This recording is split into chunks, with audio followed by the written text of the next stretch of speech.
The frozen night at Maple Harbor stretched endlessly before Officer Daniel Brooks as he began what seemed like just another routine patrol through the bitter cold. The icy wind cut through the darkness like sharp needles, and snowflakes danced wildly between the old, rust-covered shipping containers that stood like silent giants in the shadows.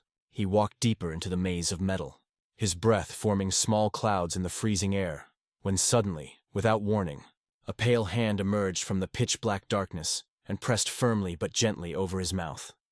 Standing before him was a young woman, her whole body shaking from cold and fear, her eyes burning with a desperate urgency that made his heart skip. "Don't look back," she whispered in a voice so soft it nearly disappeared in the howling wind, her words trembling as much as her thin frame. This mysterious woman, only 28 years old and wearing torn, dirty clothes that marked her as homeless, gripped tightly to a worn leather leash.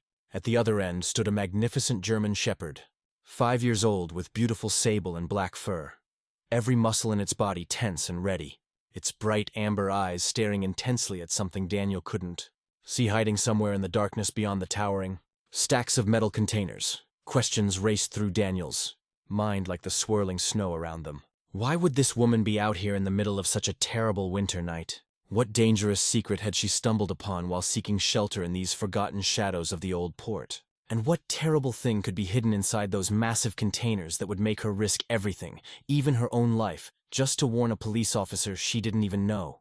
In that single moment, everything Daniel knew. His police badge that represented law and order, all his years of careful training, and his very life itself, crashed headfirst into a deadly secret involving illegal weapons, and a dark conspiracy that threatened to destroy everything. This incredible story will grab hold of your heart and refuse to let go, proving once and for all that real miracles don't just happen by chance or through quiet prayers alone.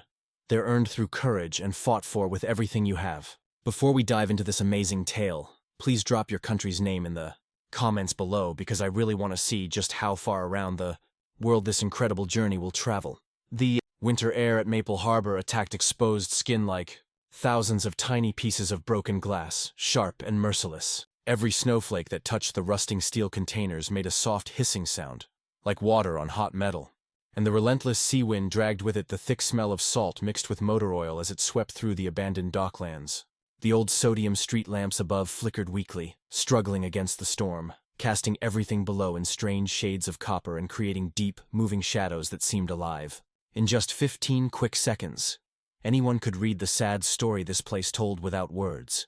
Forgotten piers falling apart from years of neglect, chain-link fences with gaping holes torn by time and weather, and far out on the black churning water, the constant low humming of diesel engines from ships that never stopped moving. Officer Daniel Brooks, 34 years old and built like someone who had seen real action, moved with careful purpose between the endless rows of shipping containers, his heavy boots making crunching sounds as they ground the mixture of salt and ice beneath them. Having served with distinction as a military policeman before joining the local police force, he carried his body like a trained soldier still ready for battle, his storm-gray eyes constantly scanning for danger, his broad shoulders held square and ready inside his thick, navy blue winter patrol jacket that had police printed in bold white letters across the back for everyone to see. A black wool scarf wrapped around his neck and covered his strong jawline. But even this extra protection did almost nothing against the vicious bite of the freezing wind that seemed determined to find every gap in his clothing. He had been sent out here yet again tonight, just like so many nights before, because anonymous tips kept flooding the station, all claiming this particular dock was being used as a secret pathway for smuggling illegal weapons into the city. After weeks and weeks of searching and finding absolutely nothing, he felt exhausted in his bones, deeply suspicious of everything around him, but still completely determined to find the truth. As he walked past the dark shadow cast by an old customs shed that had been abandoned years ago, his trained eyes caught movement near the furthest corner of the building. There, sitting on an old milk crate that had seen better days, was a young woman wrapped up in a torn winter parka that had lost most of its warmth long ago. Her body language showed someone who was compact and defensive, constantly watching everything around her, yet surprisingly alert and aware for someone in her situation. This was Emily Carter, only 28 years old, who had wandered into Maple Harbor 2 long winters ago after losing everything.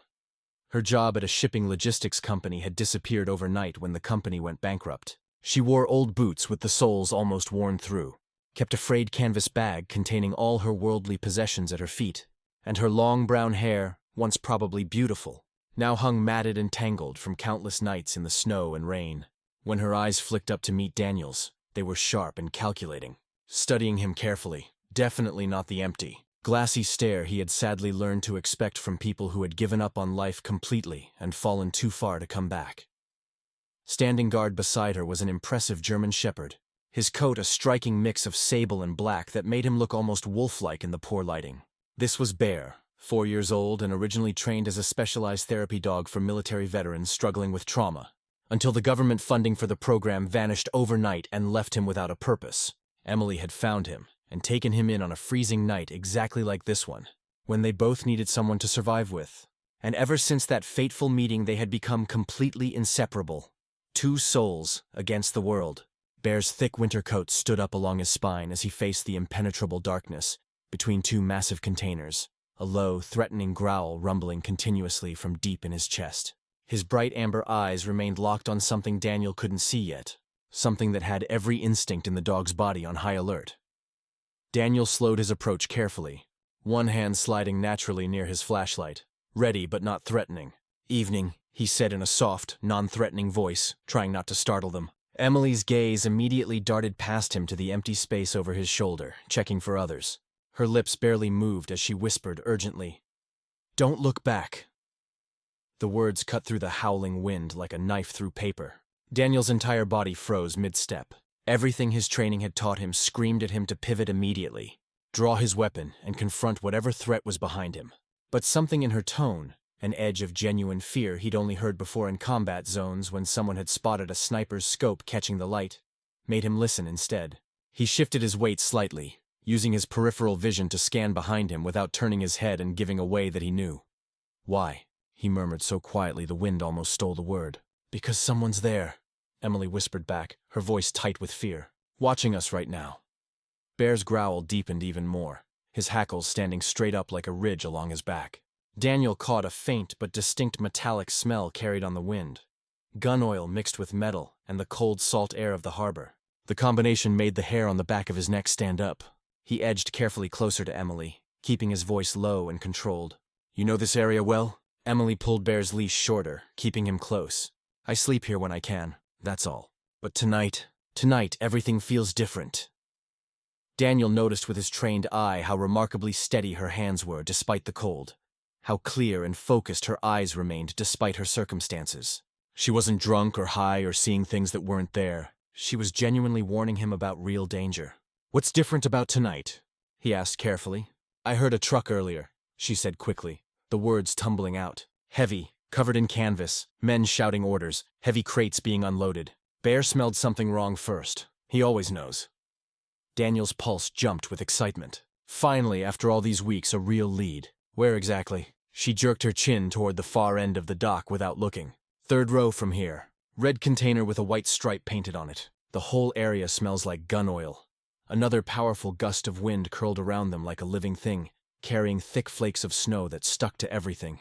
Daniel's flashlight trembled slightly in his grip from the cold, though his voice stayed perfectly even and calm. "Stay here where it's safe," he told her firmly.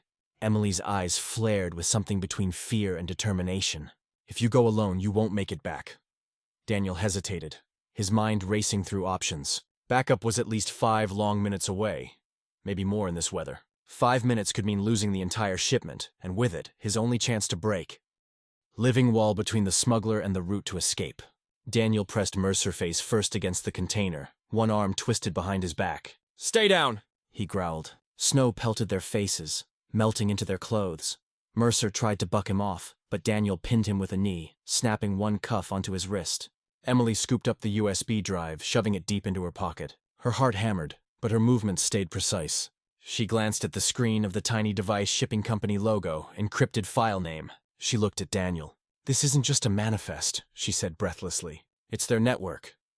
Bear's bark subsided to a low rumble as he stood over Mercer's legs, ears pinned forward, teeth bared. Snow collected on his back, but he didn't move.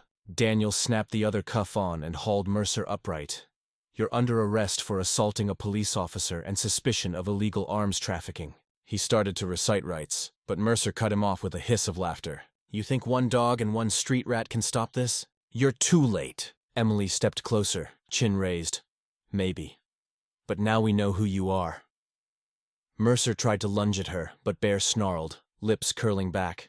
Daniels hovered Mercer against the steel wall again. Don't, he said flatly. Footsteps pounded at the far end of the dock. Backup arriving. Red and blue lights flickered through the snowstorm. Daniel dragged Mercer toward the patrol car, Bear trotting at his side, Emily following close behind, clutching the USB drive.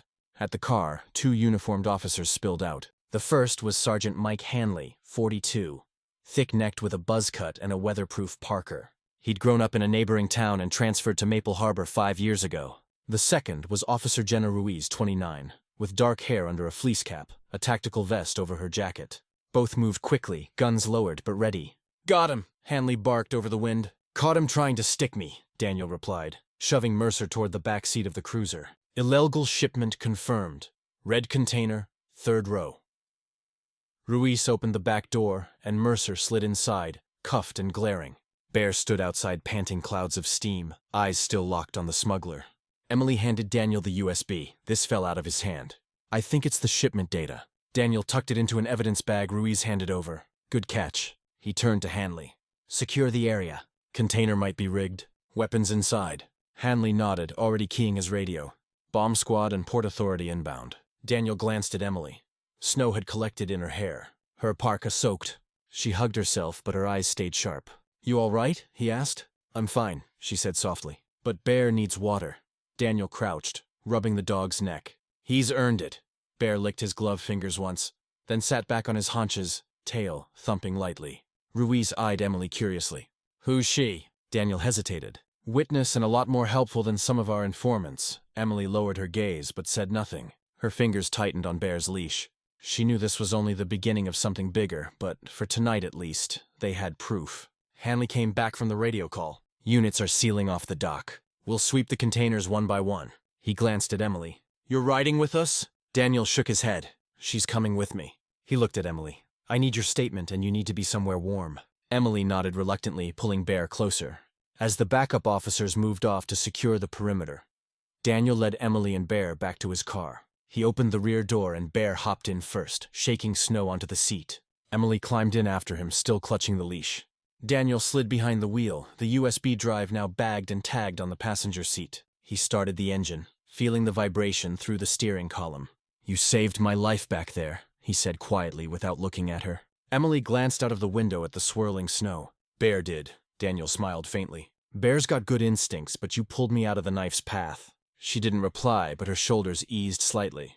Outside, lights flashed against the shipping containers. Figures moved like shadows as more officers arrived. Daniel drove slowly from the dock, tires crunching ice, heading back toward the precinct. In his rear-view mirror, Bear's amber rays reflected the streetlights like molten metal. For the first time that night, Daniel allowed himself a slow exhale. He had a smuggler in custody, a USB drive full of evidence, and a witness who clearly knew more than she had yet said. And at his side was a dog who had already proven himself more than a companion. Snow closed in around the patrol car as they left the dock. Maple Harbor vanished behind them, only the faint horns of distant ships echoing across the black water. Snow still clung to the patrol car when Officer Daniel Brooks guided it off the dockside road and toward the Maple Harbor Police Precinct. The building loomed like a slab of gray concrete against the winter sky, its windows glowing with pale light. Inside, heaters hummed and the smell of coffee drifted from somewhere near the break room. After the chaos at the container yard, the contrast felt surreal. Emily Carter sat in the back seat, arms wrapped around Bear. The dog's fur was still damp from the snow, but his breathing had slowed, steady and protective. Emily's parker stuck to her like wet paper. Her eyes flicked nervously across the precinct parking lot as they arrived, catching the silhouettes of uniformed officers smoking near the entrance. She wasn't used to doors opening for her. Not like this. Daniel parked in a side space and opened the rear door. Come on, he said softly. Emily hesitated but stepped out, Bear leaping to the ground beside her. His paws clicked on the icy pavement, tail held low but alert. They entered the station together. Fluorescent lights buzzed overhead, and the warmth smelled of paper and old paint.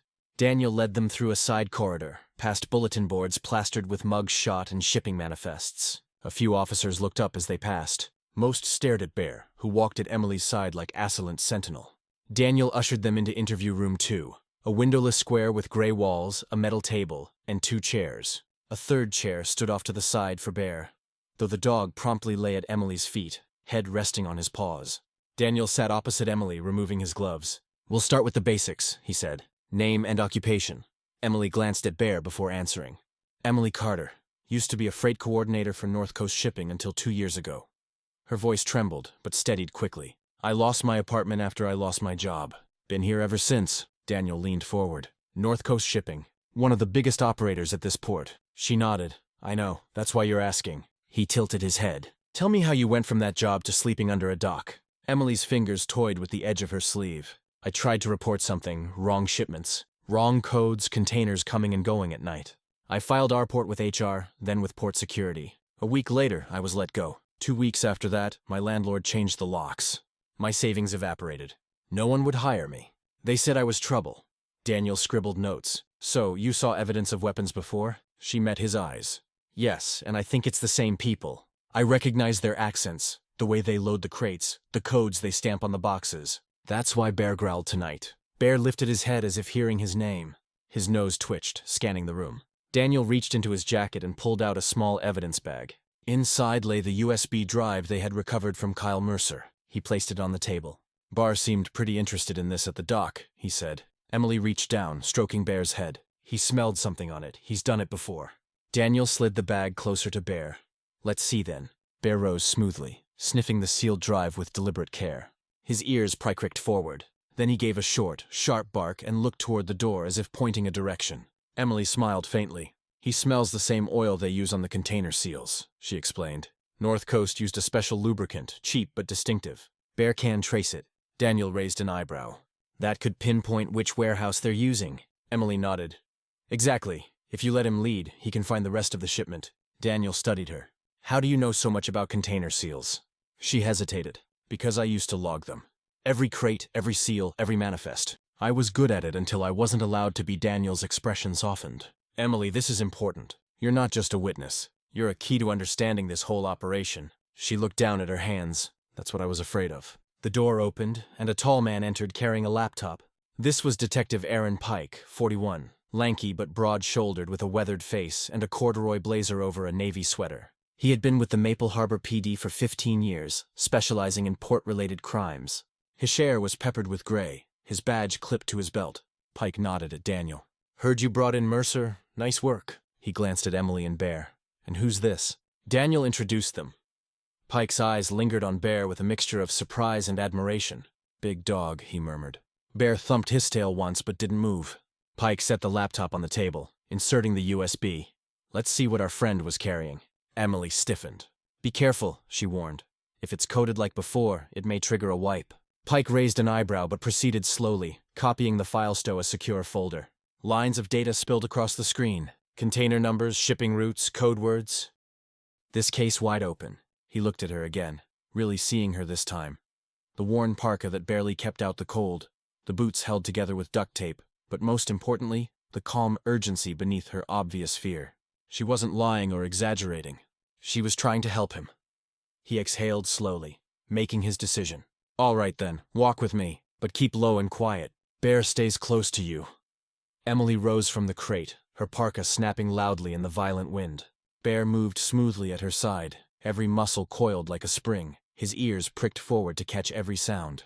They slipped together into the narrow corridor between 2 massive containers, the icy wooden planks creaking ominously under their combined weight. Daniel felt his entire world narrow down to just 3 sounds. The endless hiss of the tide against the pier, the sharp snap of wind between the metal walls, and Bear's claws clicking softly on the frozen wood as they moved forward into danger. They reached the 3rd row exactly where Emily had indicated. The red container loomed above them like a small building, its paint peeling and salt-crusted from years of sea spray. A faint but unmistakable metallic scent seeped from the sealed seams. Daniel crouched down low. "This is it?" Emily nodded silently. "Bear smelled it way before I did. That's how I knew something was wrong." Daniel angled his flashlight to shine low along the ground, sweeping the beam under the container's edge. Fresh scuff marks had disturbed the frost. Someone had been here recently. A heavy boot print, still sharp and clear. Very recent, maybe within the hour. His heart beat even louder in his chest. How long have they been here? he whispered urgently. "An hour at most, maybe less," Emily murmured back. "I saw shadows moving around, heard voices, but then everything went completely quiet." Bear suddenly stiffened beside them, his growl rolling out like distant thunder before a storm. Daniel immediately flicked off his flashlight, plunging them into darkness. He motioned for complete silence, his hand brushing against his holster, ready to draw if needed. Emily's breath came in shallow, frightened gasps. Bear's warm bulk pressed close against Daniel's leg, reassuring in the darkness. Then they all heard it, a metallic clink, like a heavy lock sliding shut. Muffled footsteps moving behind the container. "Getting closer," Daniel whispered almost inaudibly. "Stay behind me no matter what." Bear pressed forward eagerly, his nose twitching as he processed scents, his tail held stiff and ready. Daniel risked a careful glance around the sharp edge of the container. Two men in long, dark coats were carefully unloading a wooden crate onto a wheeled dolly. Even in the dim light, he could clearly see bright hazard symbols and long serial numbers stamped on the wood. Guns and ammunition. This was definitely it, the proof he needed. He ducked back quickly before being seen. Emily's eyes widened with fear and excitement. "You saw them? They're really there?" He nodded grimly. "Weapons for sure. 2 suspects so far." Bear's growl rose slightly in volume. Daniel's voice was low and fast, urgent. "We're pulling back right now. I'm calling this in immediately." Emily clutched Bear's leash tighter. "They'll hear you on the radio. They'll run and disappear. Or worse, they might fight." Daniel measured the risk carefully, feeling his pulse pounding in his fingertips. Emily swallowed hard. "Bear can create a distraction. We slip back to your patrol car. Call for backup before they can load the next crate." Daniel glanced down at the brave dog. Bear's ears flicked back and forth, his intelligent eyes fixed on where the unseen men worked. Snow drifted down steadily, clinging to his thick fur like a white blanket. "That dog could get shot," Daniel whispered, concerned. Emily tightened her grip protectively. "He knows danger better than most. He saved my life before." Daniel hesitated for just a moment, then nodded decisively. "On my mark, then." Bear crouched even lower, tension coiling through his powerful body like a loaded spring. Daniel leaned close to Emily. "When he barks, we move fast." He gave the signal with his hand. Bear lunged forward to the edge of the container and began barking sharply and aggressively, the sound exploding like gunshots in the silent dock. The men startled badly, one dropping the heavy crate with a tremendous clang that echoed everywhere. Daniel grabbed Emily's arm firmly. "Go now." They slipped back into the protective shadows, their boots sliding dangerously on the ice beneath them. Behind them, Bear's fierce barking echoed off the steel walls, keeping the criminals confused and distracted. Daniel's patrol car sat 50 yards away, its headlights dimmed to avoid detection. Angry shouts rose from the men they had left behind, confused and alarmed. They reached the car in record time. Daniel yanked open the rear door.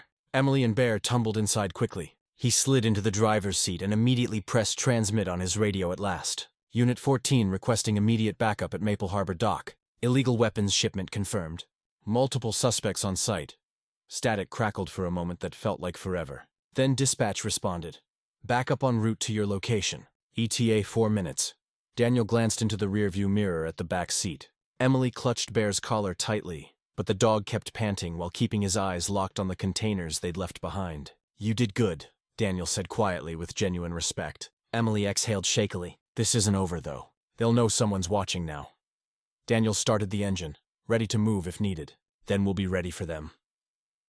Outside the car, the snow thickened considerably, veiling the entire harbor in pure white. Somewhere behind them in that maze of metal containers, a shipment of illegal weapons waited to be discovered. But for the first time in weeks of frustration, Daniel had a real lead and 2 unlikely but brave allies at his side. The snow still swept sideways across Maple Harbor with incredible force, the dock lamps trembling and swaying under the weight of the relentless wind. Officer Daniel Brooks gripped the steering wheel of his patrol car with white knuckles, his eyes fixed intently on the maze of shipping containers, where he had just witnessed 2 men unloading weapons. Behind him in the back seat, Emily Carter and Bear sat hunched together, both catching their breath after their narrow escape. Dispatch's voice crackled through the radio static, promising backup would arrive in 4 minutes. But Daniel knew from hard experience how fast 4 minutes could vanish on these dangerous docks when criminals were desperate. He pushed open his door with determination, telling Emily firmly to stay put. But she shook her head with equal determination, her parka hood whipping wildly in the wind. Daniel's boots slammed hard against the wooden planks as he moved back toward the red container for another look. Emily followed at a careful distance behind him, Bear glued protectively to her side. The dog's ears flicked constantly back and forth, every muscle taut and ready, his thick fur flecked with accumulating snow. Daniel whispered urgently over his shoulder, "If we see movement, you stay behind me." Emily tightened her grip on Bear's leash and nodded. They slipped through the narrow lanes between containers. Snow collected in drifts against the steel walls, muffling their footsteps. Somewhere, a gull screamed, and the sound was swallowed by the wind. Daniel's hand hovered near his holster. Emily's eyes darted left and right, trying to catch any flicker of movement. Bear's nostrils flared, and a growl began low in his throat. Suddenly, a shadow broke from behind a container. Amon lunged out, tall, broad-shouldered, in a black hooded jacket zipped to Thetchen. Late 30s, a scar slicing across his left cheek. His gloved hand clamped on Daniel's shoulder, and a knife glinted under the dock lights. This was Kyle Mercer, a mid-level weapons runner who'd grown up in the shipyards and knew every hidden ladder and hatch. His jacket smelled of oil and sweat, and his eyes were flat. Predator's eyes. Daniel twisted instinctively, trying to shake the grip. But Mercer shoved hard, knife angled to cut. Emily reacted first. She shouted Daniel's name and yanked his arm, pulling him off balance just as the blade swept past. Bear erupted forward, leash snapping from Emily's hands, his bark exploding across the dock. The dog slammed into Mercer's thigh, teeth flashing, claws scraping steel. Mercer cursed, staggered, tried to kick Bear off.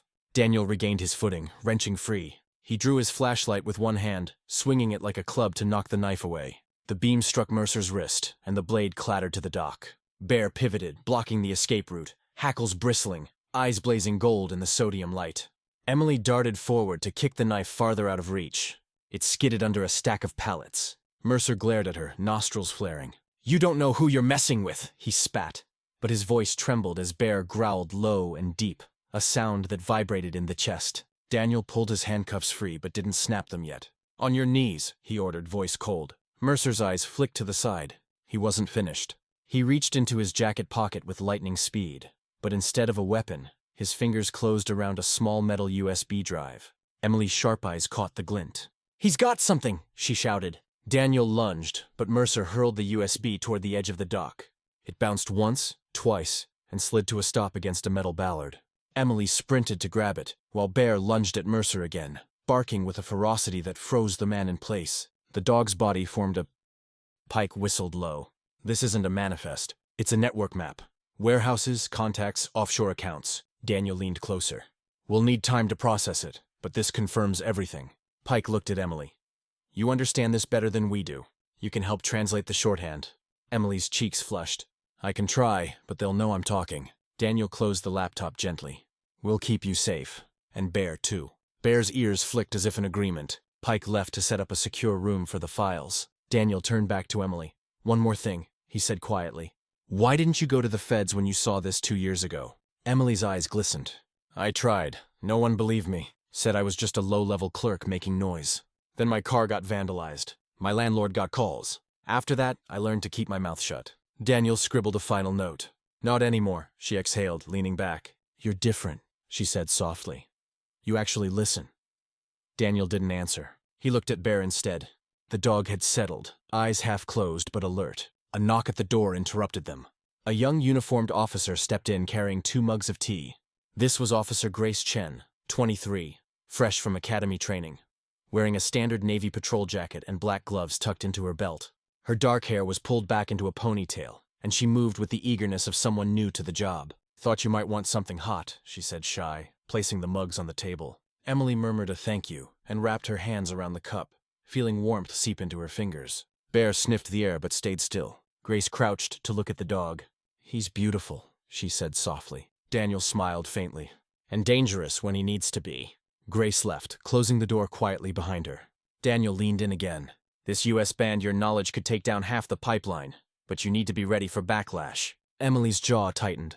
"I've been ready for 2 years." Bear lifted his head, ears perked. Daniel noticed the dog's eyes dart toward the hallway as if sensing movement beyond. "He's got instincts," Daniel said. "We'll trust them." Minutes passed as the heater hummed. Daniel typed up an initial report while Emily sketched a rough map off the harbor on a legal pad, marking warehouses she remembered, adding notes about shift schedules, truck patterns, and storage codes. Bear lay quietly but occasionally rose to sniff the evidence bag, confirming its scent, then settling again. Daniel studied the map. "This could be the break we need." If we follow these patterns, we can predict the next shipment. Emily tapped one circle she'd drawn here, she said. This is their primary offload point. I'm sure of it. Daniel nodded slowly, memorizing the location. Good. We'll handle it carefully. The room felt warmer now, though outside snow continued to fall. For the first time since arriving at Maple Harbor, Daniel sensed the outlines of a plan forming. Emily had gone from a chance encounter under the docks to a pivotal ally inside the station. Bear had become not just her protector, but a living evidence detector capable of tying scent to shipment. As the clock ticked toward 3 a.m., Daniel closed his notebook. That's enough for tonight, he said. We'll get you somewhere safe. We'll start again tomorrow. Emily stroked Bear's head. He needs rest too, she said. Daniel stood, stretching his back. We've got a quiet room upstairs. Blanket for him. Cot for you. It's not much, but it's warm. Emily hesitated, but then nodded. Thank you. Bear rose, shaking himself, ready to follow wherever she went. Daniel opened the door and gestured for them to step out. The hallway beyond buzzed with muted activity. Officers murmuring over case files, phones ringing softly. The precinct smelled of coffee and wet wool. Emily kept her head down as she walked past the stairs, Bear trotting at her side. For a moment, Daniel watched them go, the young woman and the dog, who had walked out of the cold and into the center of his case.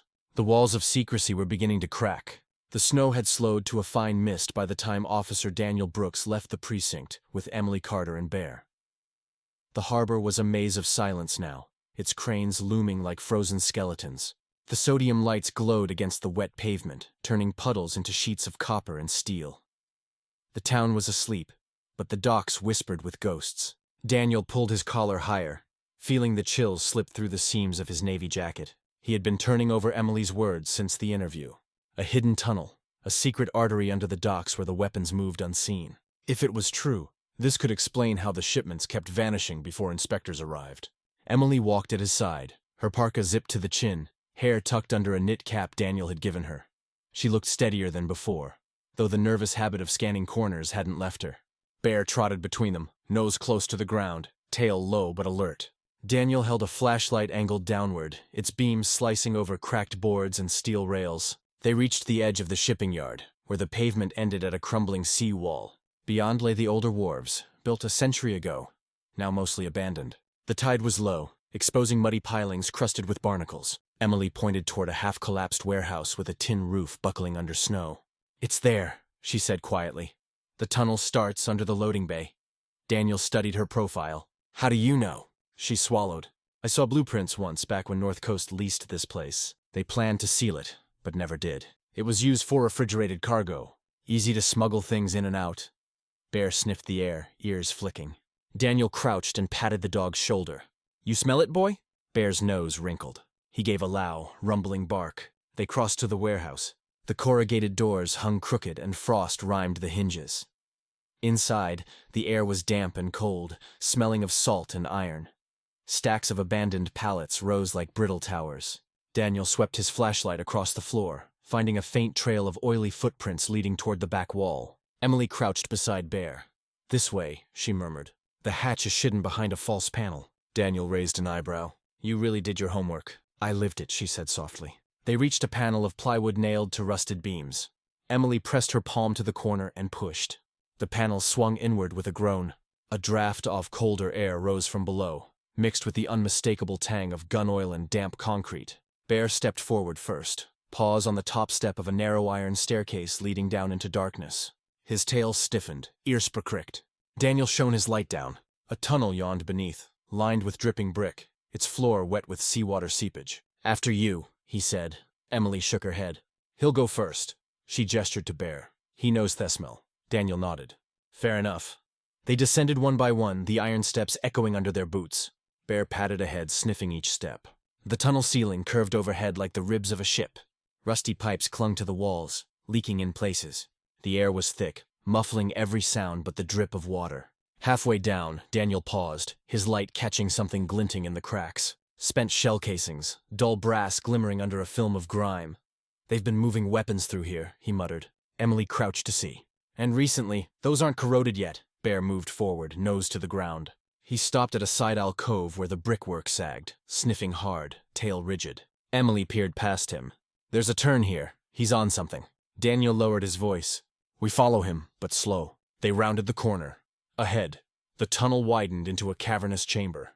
Old crates lined the walls marked with faded shipping stencils. The smell of oil and salt was stronger. Bear froze head high, ears locked forward. Daniel killed the flashlight beam and crouched, pulling Emily behind a stack of crates. "He sees something," he whispered. Emily's eyes strained in the dark. "What?" "A guard," Daniel murmured. Indeed, at the far end of the chamber, a figure stood half hidden behind a support column. He was in his late 20s, medium build, wearing a heavy green jacket and knit cap, a rifle slung casually across his chest. His posture was bored, but his eyes flicked at every sound. This was Nick Salter, ad hoc worker gone rogue, lured by smuggler money after losing his job in the fishing industry. His boots were caked with salt mud and his hands twitched around the rifle strap. Bear crouched low, barely visible against the dark floor, his body trembling with contained energy. Daniel whispered, "Good boy, stay." Emily's breath quickened. "What do we do?" Daniel weighed his options. "We can't engage, not yet. We need proof and backup." Emily nodded slowly. "Bear can distract him. Give us a window to get back up the stairs." Daniel hesitated. "He could get hurt." Emily stroked Bear's neck. "He knows when to stop. He's done this before." Daniel unhooked his radio, lowering his voice to a whisper. "Unit 14, we have eyes on an armed guard inside the tunnel beneath Maple Harbor Warehouse 4. Request tactical support." Static hissed softly. Then a voice confirmed, "Copy that. Support inbound. Hold position." He clicked off. "We wait," he murmured. Bear shifted, ears twitching, nose still pointed toward the guard. Emily kept her hand on his collar, grounding him. Minutes stretched. The only sound the drip of water and the faint scrape of Nick's boots on concrete. Daniel glanced at Emily. "You're sure about the rest of the tunnel?" She nodded. "It leads straight out under Pier 9. If we follow it, we'll find their storage." Daniel exhaled. "If backup comes in from the top and we seal the other end," Emily finished for him. "They're boxed in." Bear gave a quiet whine, tugging slightly. Daniel peeked over the crate edge again. The guard had turned away, lighting a cigarette under the archway. Daniel gestured silently. Time to move. They eased back the way they had come, Bear padding no-lessly. Daniel took the rear, his flashlight off. Emily led Bear by the collar, heart hammering in her throat. The old iron steps appeared ahead, their escape route. They emerged back into the warehouse, closing the panel behind them. Daniel's breath came in a visible rush of steam. "You were right," he said finally. "There is a tunnel." Emily's shoulders sagged. "Told you." Bear shook himself, sending droplets onto the dusty floor, then sat as if satisfied with his work. Daniel crouched to pat his head. Good boy. Outside the warehouse, snow had begun again, soft flakes drifting like ashes. Daniel glanced at Emily. "I want you as an official consultant," he said quietly. "You know the routes, the codes, the tunnels. We can't do this without you." Emily blinked, startled. "Consultant?" He nodded. "Informal for now, but paid. You'll work with me directly. Bear, too." Her lips parted, but no words came. Finally, she nodded slowly. "All right." Bear thumped his tail once against the boards as though sealing the deal. They stood in silence for a moment, the warehouse walls echoing the sound of the sea. Daniel keyed his radio again to confirm their location and signal for a perimeter. Backup would soon be arriving at the pier, sealing off entrances. For the first time in 2 years, Emily felt like she wasn't just surviving, but fighting back. She glanced at Daniel, at Bear, and at the invisible tunnel beneath their feet. The wall of secrecy was cracking open, and she had a place in the light of it. The storm over Maple Harbor had thickened into a white wall, flakes the size of coins slamming sideways across the dock. Wind rattled the cranes like loose bones and turned the sea to steel-colored froth. Officer Daniel Brooks tightened the hood of his navy jacket and adjusted the strap of the small camera slung across his chest. He could barely see 3 containers ahead, but he trusted the shape moving in front of him. Bear the German Shepherd nose low to the ground, tail stiff as an arrow. Emily Carter trudged beside the dog, one hand gripping his leash and the other shielding her phone under a plastic sleeve. She wore a borrowed portworker's jacket over her parka and rubber boots that squelched in the slush. Her hair was tied back under a wool cap. Snow still found ways to sting her cheeks, but her eyes were sharp, fixed on the outline of Pier 9, where the old freighter waited. Daniel's radio crackled with static but no clear words. They were too far from the station for solid reception. He leaned closer to Emily. "You sure about this route?" She nodded, her breath steaming. "That ship's called the Albatross. It's listed as carrying frozen fish. I used to schedule its docking slots. It's no coincidence they're here at night in this weather." Bear stopped abruptly at the edge of the dock and gave a low bark. Daniel shone his flashlight down, catching fresh boot prints pressed into the slush leading toward a narrow gangway onto the freighter. They crouched behind a stack of crates. Daniel whispered, Backup's 20 minutes out. We're on our own. Emily's eyes flicked to the ship. Then we record everything. If we can show the weapons coming aboard, that's enough to lock them down later. Daniel studied her profile. She was trembling from the cold, but her voice stayed steady. He handed her his spare body camera. Keep this on if something happens. I know, she said. Bear tugged at the leash, eager to move. Daniel peeked over the crates. Figures were visible on the Freyr's deck. Men in heavy coats unloading pallets under dim floodlights. The shadows of a rifle slung over shoulders moved with them. They crept closer, the snow masking their footfalls. The gangway swayed, slick with ice. Daniel signaled for Emily to hold back while he moved forward, but she shook her head. If you slip, you'll need me. They crossed together, Bear leading. The smell of diesel and salt thickened. The deck creaked underfoot as they reached the shadow of a shipping container stacked against the rail. From here, they could see almost the whole operation. A pallet jack rolling crates marked as frozen seafood. Men shouting over the wind, a steel door leading below deck. Emily raised her phone, starting to record. Daniel did the same with his camera. A shout went up from the far end of the deck. One of the men had spotted movement. Who's there? The voice cut across the storm. Daniel hissed. Down. They dropped behind the container. Bear pressed against Emily's legs, his hackles up. Footsteps approached.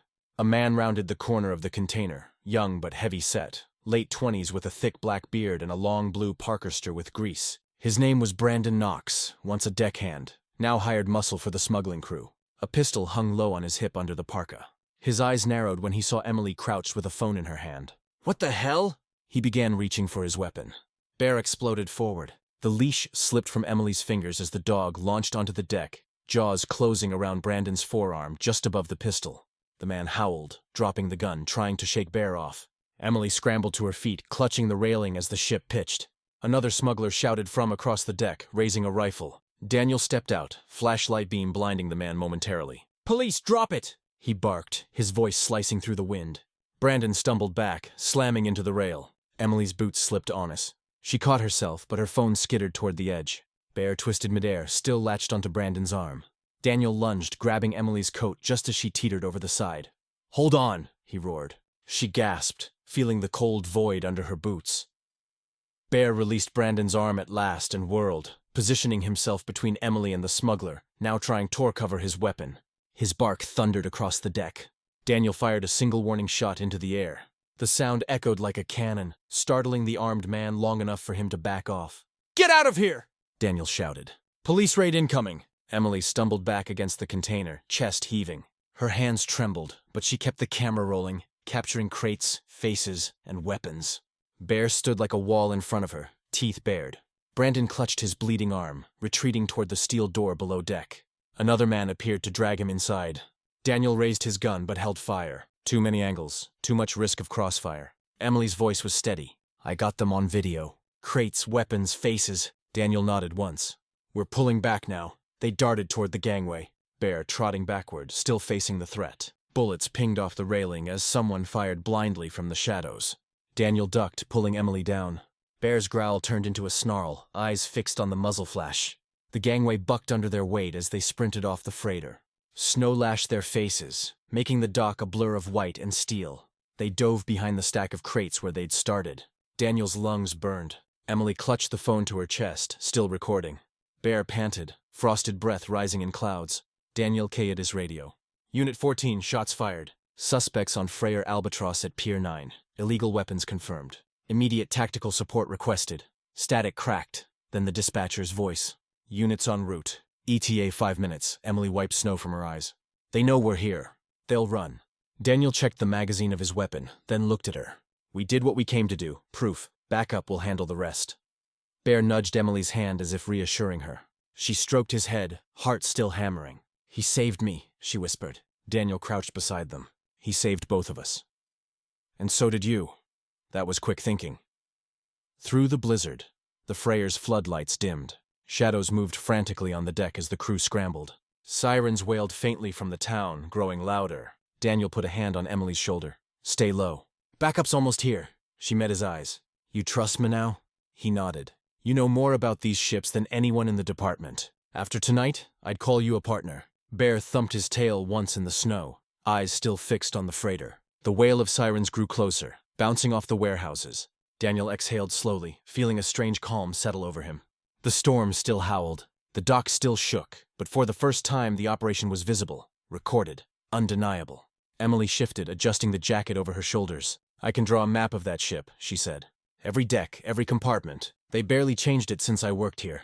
Daniel gave a quick grin despite the cold. "That's exactly what we'll need." Bear sat between them like a sentry. Fur dusted with snow, muscles taut, the three of them formed a small island of resolve on the frozen dock, while chaos erupted on the freighter across the gangway. As flashing lights pierced the snow and the first tactical vehicles arrived, Daniel holstered his weapon. "We hold here until they take over," he said. Emily tucked the phone back into its sleeve, recording the flashing lights as well. "Proof and witnesses," she murmured. Bear's ears flicked, sensing movement but staying in place. His job, for now, was done. The storm roared on, wrapping the dock and the ship in white noise, but in Daniel's mind, the picture was clear. They had followed the trail, reached the ship, captured the evidence, and survived the blizzard together. The rest would come later, the night after. The raid on the Albatross, Maple Harbor lay under a crust of ice and silence. Snowbanks rose against the precinct walls, muffling the noise of engines and boots. Inside the station pulsed with activity. Officers logging evidence, tactical teams filing reports, the smell of wet wool and coffee thick in the air. Officer Daniel Brooks had been awake for 20 hours straight, but the adrenaline hadn't faded. They had seized crates, rifles, and documents from the ship, but loose ends still swirled. Among them was a frightened sailor who had slipped into their custody just before dawn, asking to speak to a cop in private. Daniel found Emily Carter waiting with Bear in a small interview lounge, her parka unzipped, cheeks pale from exhaustion. Bear lay at her feet like a shadow, tail flicking once every so often. Emily was still riding the adrenaline crash from the night before, but her eyes held the same fierce glint as when she had stood on the freighter deck. Daniel crouched beside her. "They're bringing in the sailor," he said quietly. "He says he wants to tell everything, but it could be a trap."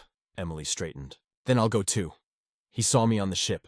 He'll trust me more than a uniform." Daniel hesitated but nodded. "Stay behind me though, Bear too." Two officers entered, escorting a man in a torn pica coat and salt-stiff trousers. This was Marco Levin, 36, originally from a Baltic fishing town, now working as a deckhand on the Albatross. His face was hollow from lack of sleep, and his left hand trembled slightly. He wore no hat, and his hair was plastered to his scalp. Marco had slipped away from his crew during the chaos, clutching Asmal duffel bag as his only possession. Daniel offered him a seat. "You wanted to talk," he said. Marco sat, eyes darting to Emily and then to Bear. You were on the deck," he said in accented English. Emily nodded. "We saw you trying to signal us." Marco swallowed hard. "They make me carry crates. Guns, not fish. I didn't know at first, then I see too much." His fingers twisted together. "If I talk, they kill me." Daniel kept his voice even. "You're safe here." Bear shifted, sniffing at Marco's duffel bag, but staying calm. Emily leaned forward. "Tell us what you know," she urged. Marco opened his mouth, but at that moment, the door to the lounge swung open. An officer stuck his head in. Lieutenant Carl Dempsey, 50, a career cop with deep lines etched into his face and a brown tweed overcoat over his uniform. He had been supervising the evidence intake. "Brooks," he said, "we've got another suspect in holding. Brought some personal effects with him. Can you take a look?" Daniel nodded. "On my way, Emily. Stay with him." But Marco stiffened. "Wait. They're his bag," he said. "They put something in my bag." Bear's ears pry-cricked, his nose darting toward the duffel again.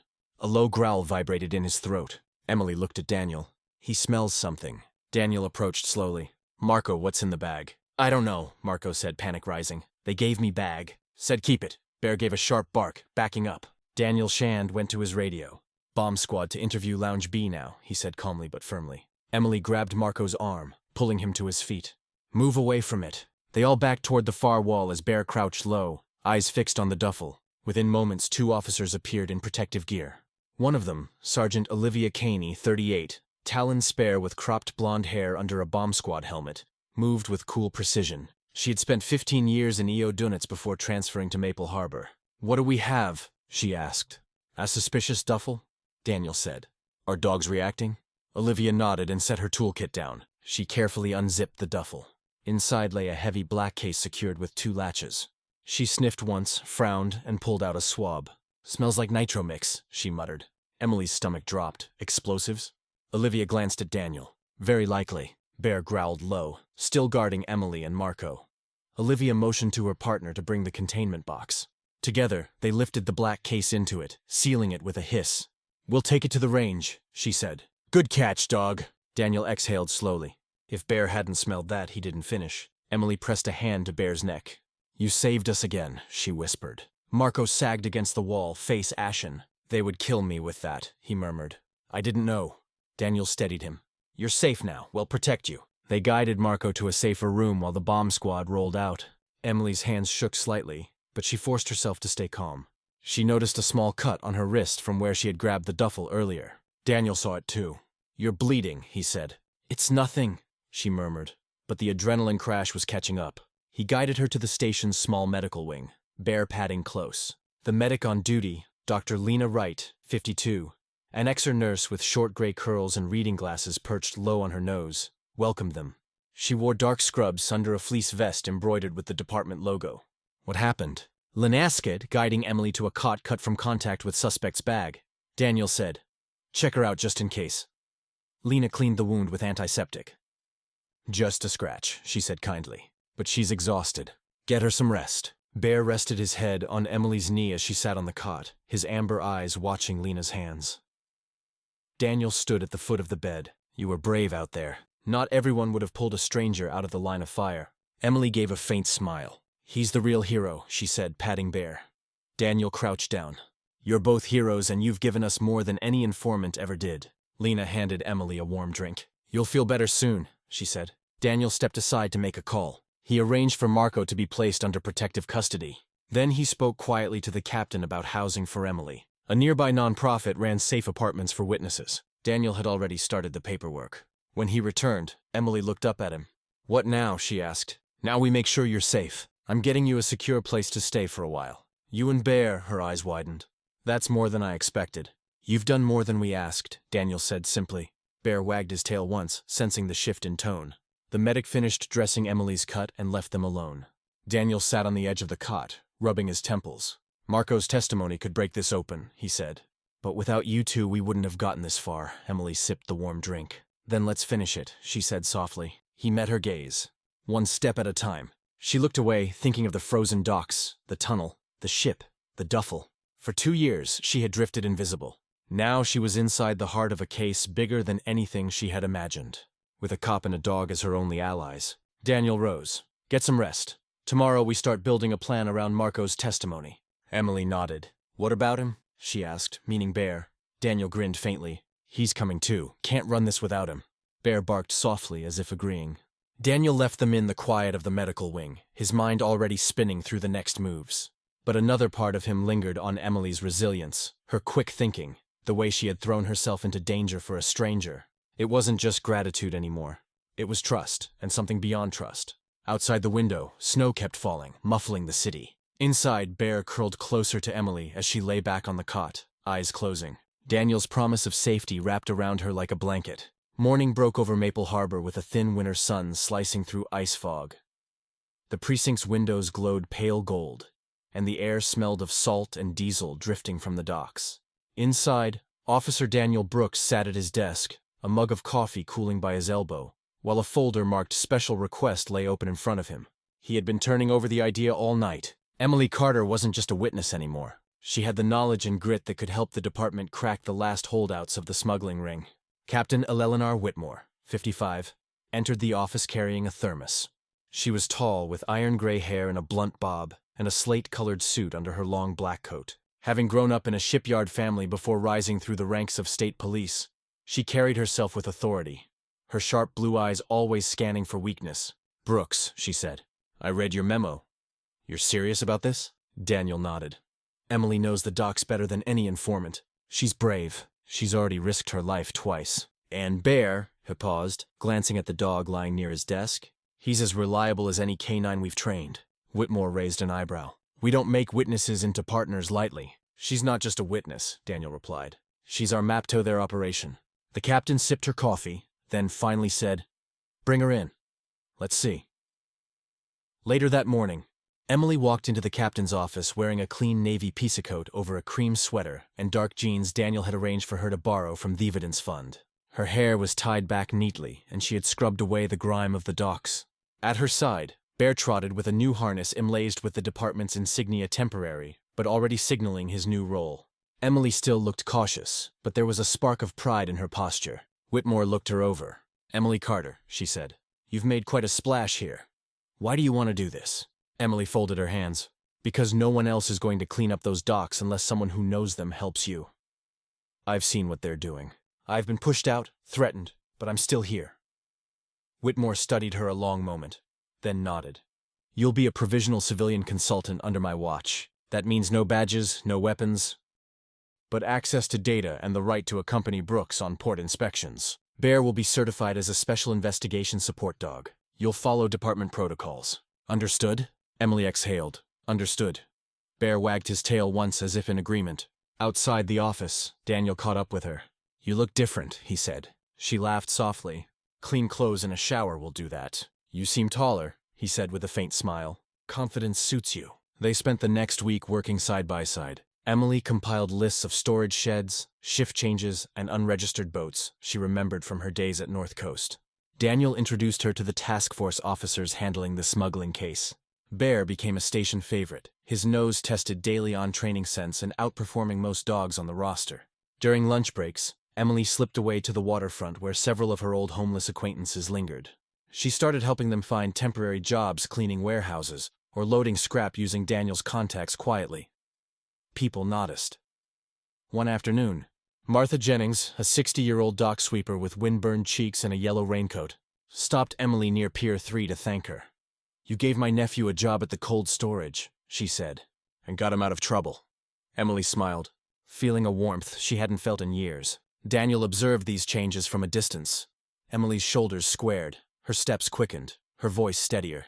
She no longer carried herself like someone hiding in doorways, and each time he caught himself admiring her focus, he also felt a tug in his chest, a shift from mere gratitude to something deeper. By late afternoon, one gray Thursday, the task force assembled for a major sweep of a suspected cache near the edge of the harbor. The last intelligence from Marco's testimony had pinpointed a warehouse used only at night. Daniel suited up in a tactical vest over his winter jacket. Emily wore a reflective safety vest carrying a tablet loaded with maps. Bear padded between them, now wearing a soft armored vest labeled Support K9. Detective Aaron Pike joined them at the staging area, clipboard under one arm. "We've got a warrant, a perimeter, and a drone in the air," he said. "Brooks, you take your civilian consultant and your wonder dog and lead us in quietly." Daniel nodded. "Bear will sniff first. Emily, stay right behind him." They entered the warehouse as snow battered the windows. The place smelled of rust and sea otter, its floor a patchwork of foil stains. Bear lowered his nose, tail rising like an antenna. He padded ahead, weaving between rows of crates. Emily whispered, "He's got something." Daniel crouched, signaling the officers behind them to hold. Bear led them to a stack of containers hidden behind tarpan pallets. He stopped, sniffed, then gave a single bark and sat. Emily tapped her tablet. "According to this manifest, these crates are supposed to be empty." Daniel peered at the seams. "They're not." He waved Pike forward. "Mark them for evidence." They moved deeper. Bear suddenly froze again, this time by a narrow side door, his ears pry-cricked, head tilting slightly. Daniel caught the signal instantly. "He smells more," he whispered. They followed Bear into a back room lined with fishing nets and broken conveyor belts. In the corner, a trapdoor lay flush with the floorboards. Bear pawed at once, then stepped back, looking up at Daniel. Emily's breath caught. "Another tunnel?" Daniel crouched, examining the edges. "Could be a cache. Could be a trap." He gestured to Pike to call in the bomb squad. Emily pressed a hand to Bear's neck. "Good boy," she whispered. The team secured the area, prying open the trap door to reveal a shallow storage pit, stacked with crates wrapped in tarpaulin. Daniel cut one open, revealing rifles greased in plastic wrap. "That's it," he said quietly. "The last cache." Emily lifted her phone, taking careful pictures. Bear stood like a statue beside her, eyes flicking between the officers and the crates. As evidence technicians moved in, Daniel stepped aside with Emily. Snow drifted through a broken skylight, speckling her hair with white. "You've done more than anyone else," he said softly. "You've changed this case." Emily looked down, Asmal's smile tugging at her mouth. "I'm not hiding anymore." Daniel found himself smiling back. He had watched Hera build herself piece by piece, and now standing in the heart of a once secret warehouse, he realized she was no longer just a source. She was his partner. Bear thumped his tail once against the concrete, eyes still alert. The sweep ended with officers cataloging weapons and photographing the hidden pit. Daniel logged the discovery into the system, while Emily gave a brief statement to Pike. When they finally stepped outside, the storm had calmed into a fine snow, blanketing the harbor in pale light. Daniel glanced at her. "We've shut down their pipeline," he said quietly. "And you helped do it." Emily exhaled, watching Bear sniff at a drift of snow. "Feels strange," she said. "Like stepping back into my old life, but on the right side this time." Daniel nodded. "You're not alone in it anymore." They stood for a moment on the dock, the icy wind tugging at their coats, Bear between them like a living bridge. The operation was finally tipping their way. The first light of morning crept across Maple Harbor like a promise kept. Snow still clung to the edges of the wharves, but the sky was clear for the first time in weeks, a pale rose glow spilling over cranes and rooftops. Inside the precinct, the tension that had knotted everyone's shoulders for months had eased. The smuggling network was no more. Arrests had been made across 3 states, and the warehouses stood sealed with evidence tags. Officer Daniel Brooks arrived early, his navy winter jacket open for once, a coffee steaming in his hand. He walked past desks stacked with files stamped closed, and felt the strange lightness of a case finally done. Bear lay in the hallway with a new collar embroidered with gold thread. Honorary Service K9. Emily Carter stood nearby, hair pulled back in a neat braid, wearing a dark green blazer over a cream blouse and jeans. Gone was the hunched figure from Docs. In her place was a poised woman speaking with a patrol sergeant about a new inventory system for incoming cargo. Daniel approached. "Big day," he said softly. Emily smiled. "Bigger than I ever imagined." They had been invited to City Hall for an official commendation. Maple Harbor rarely did ceremonies, but the mayor wanted to show the town that the tide had turned. Bear would receive an honorary badge. Emily would receive a certificate naming her as a civilian consultant for port safety.